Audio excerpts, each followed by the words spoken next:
So, Paul, first of all, I mean, obviously everyone knows who you are. You've been involved with the sport for so many years. Just tell us some of the highlights that stand out for you in your career. Okay, I started quite late.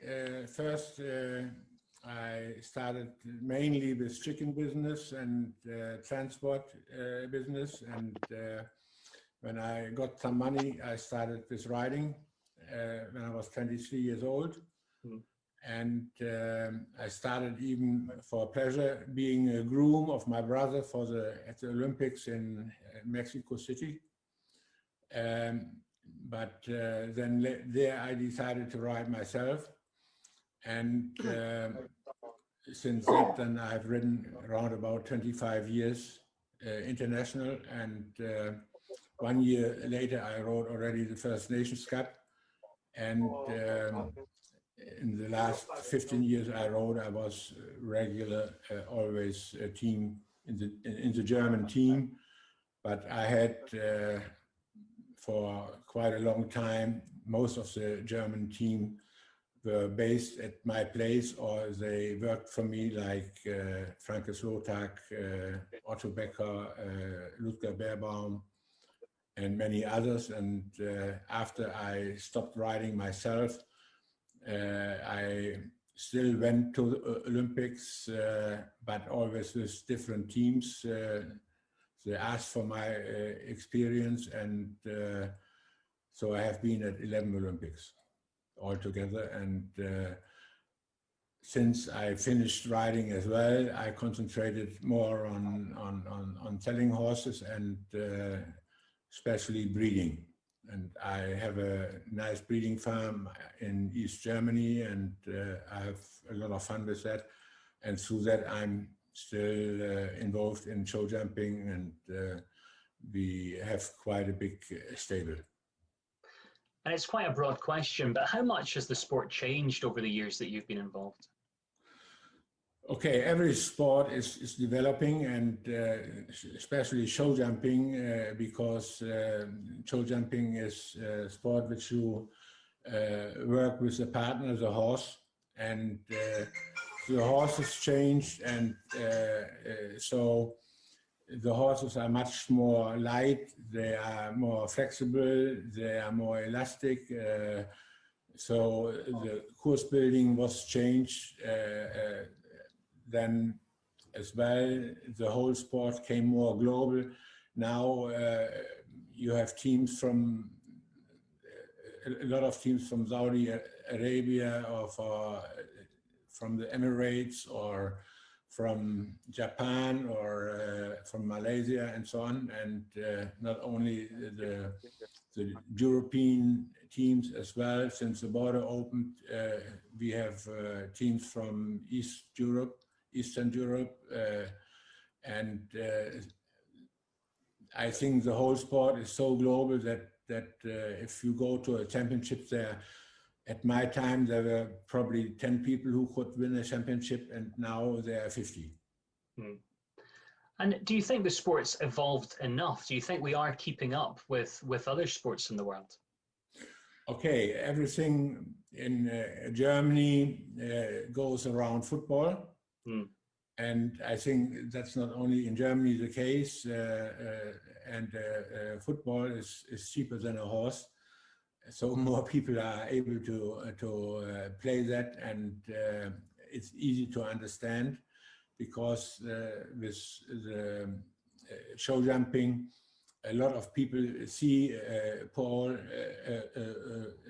fold and see the Paul coming down, but they don't know why, and why the horse hits the pole, and this is a different story than easy game like football. And just thinking about the Olympics, I mean, if people haven't watched horse sport before and they tune in, one thing they might notice is most of the teams seem to be a lot older than other sports, you know, like gymnastics and stuff. Why do you think in this sport it takes so long to get right up to that very high level? I believe our sport, if you stay fit, you can do for a long time. We have already young riders, we have juniors.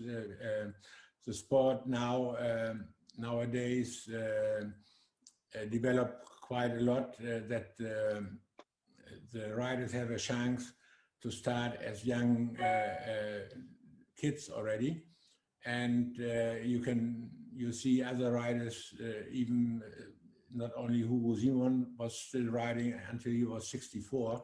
So and he started when he was 14, so he did that for 50 years. But I believe the experience is very important in the sport, and in general, the athlete is more the horse than the rider. Let's talk about breeding, because I mean that is one of the things that you're probably most famous for now. And firstly, how many horses do you breed a year? Oh, I breed around about 1,000 foals a year. Wow. So I have a few horses. And a really silly question, but how do you name them all? Mainly, I name them always close to their breeding. I always try to find names where I then already can think about how the horse is bred. So we Contagos is a name. The father was a contender. Then Cartago, Contagos. Then I put next bloodline in. So it's so I know more or less very often how the horse is bred after I name them. But in general, okay, they all have names. All the breeding mares have names, but we work much more on figures. Every horse I have has a company number, and then I can really find all the history of the horse. Every horse has we have cards for gynecology, we have cards for blacksmiths, we have cards for vaccination, we have cards in the computer for the jumping and ability, and I breed as well some dressage horses, and so we look at the horses already first time when they are yearlings, but not doing very much. And we've talked about how much the sport's changed over the years, but on the breeding side of things, how much has that changed over the years? Because I mean, there's so much technology now, the records are more accessible as well for when you're researching stallions. There are two things. One thing is the technique changed a lot, because the mares are not covered by the stallion themselves anymore. There are plenty of things, like even at my stud farm, all the mares are inseminated, and 50% of my foals are born as embryos. That means that we inseminate the mare, and if she is pregnant, after 7 days, we take the embryo and put it in another mare, so that the good mares have more foals a year than normally. It will be done more and more, or is done already more and more, and through that you can breed quite quickly a good horse, because if you have 4 or 5 horses from a top mare, and then the breeding goes much faster. And when you talk about good horses, what is it that Paul Schockemöhle looks for in a horse? I really have to say that's difficult. A good horse, there are at least 20 different things which a good horse has to have. Okay, the horse has to be sound. The horse has to be flexible. The horse has to have scope to jump. The horse has to be careful. The horse has to have a good rideability. And so the horse has to have a good technique. The horse has good character, and has to have the will to fight.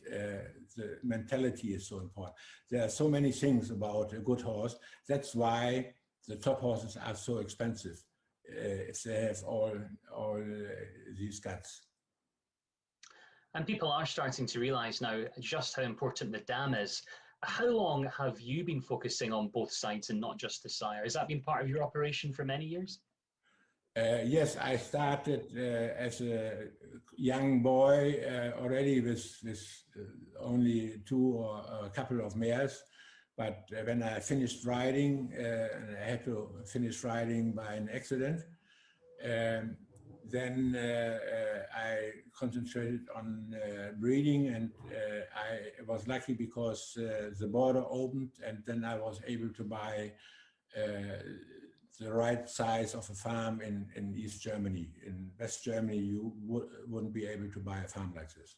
And finally, where do you think the sport and breeding is going to be, in 5 and 10 years? What's the future? I think, okay, first we have to overcome the Corona crisis. Yeah. This probably will be done next year because they now have vaccination, I think, very soon. Mm. And then the sport will start again.